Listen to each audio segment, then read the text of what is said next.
Good afternoon, ito na nga pala yung part 2 ng video namin sa lunch namin sa Yakimix.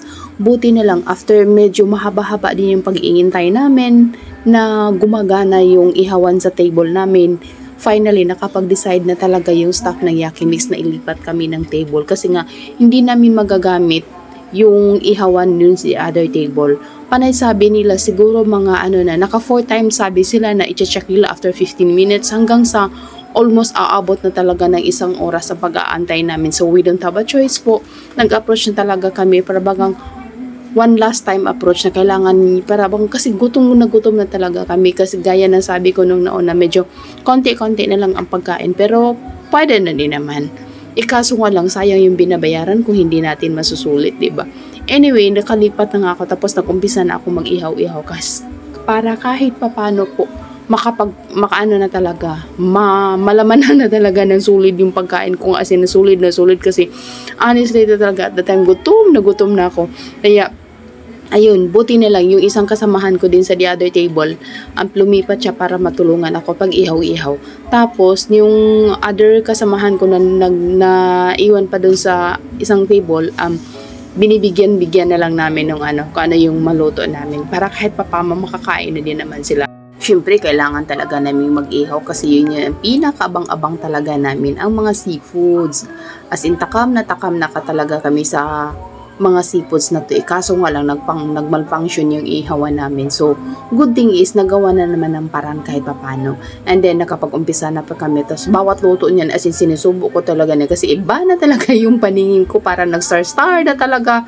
Parang ang star na unang paningin ko, parang hindi na talaga star. Dilim na as in. So, honestly, gutom na talaga kami at that time. Tapos ako pa naman yung klaseng tao na, ay naku po, rice is life talaga. Hindi talaga ako mabubuhay pag walang hibi na pagkain.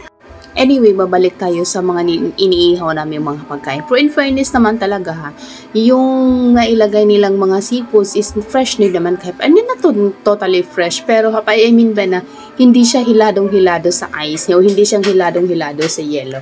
So, as in talaga, one time, yung ginawa ko yan, sa sobrang kagutuman ko, nung pag-refill talaga nila ng, hindi ako maya, nung pag-refill talaga ng shrimp, as in, halos inubos ko talaga kasi nga, madami din kami sa table namin. Siguro at the time, dapat 6 to 8 kami sa table na yan. Tapos medyo long table kasi iisipin. So pinuno ko talaga kasi yung ibang kasamahan ko mahirapan man silang tumayo kasi nga medyo siksikan yung table na yung pagka-set up nila sa amin. Pero ganun pa man, gumagawa kami ng para kahit papano lahat kami makakain, lahat kami happy. O syempre ganun naman talaga eh.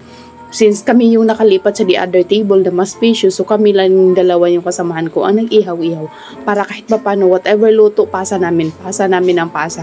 Although magtitira din naman kami ng pangilan-ilan para sa amin kasi since nasa table lang naman namin yung ihawan, and then pasa lang ng pasa para kahit pa paano, maibsan din yung gutom na nararamdaman namin. Nag-ihaw nga pala kami ng shrimp, merong pork, merong crab stick, merong konting isda, basta lahat ng lahat ng seafoods na nandyan niya. So, inihaw na namin ng sabay-sabay. Kaya medyo punong-puno na yon yung ihawan namin. Tapos, since yung isang kasamahan ko naman ang umupo dyan sa ihawan, so as usual, nagkapang ilang refill na ako para kahit papano. Kasi gaya na sabi ko, whatever luto, ipapasa namin. So, hindi talaga maiwasan, no? Na medyo meron tayong konting judgment sa pagkain. Although yung mga pagkain nila is masasarap naman talaga. Yun nga lang, gaya ng sabi ko, hindi siya advisable na mag-almost 1 na doon ka pa pupunta kasi nga 12:30 ang off namin. Kasi konti na lang talaga yung natirang pagkain. Buti na lang nga, yung dumating kami or nung time na nandyan na kami, yung seafoods niyan, as in yun yung parati nilang re-refillan kasi yung nakaserve nila na ready to eat na sana, wala na, konting-konti na lang yung chopsuey na lang talagang nabutan ko, as the rest wala na talaga. Kain nga pala tayo!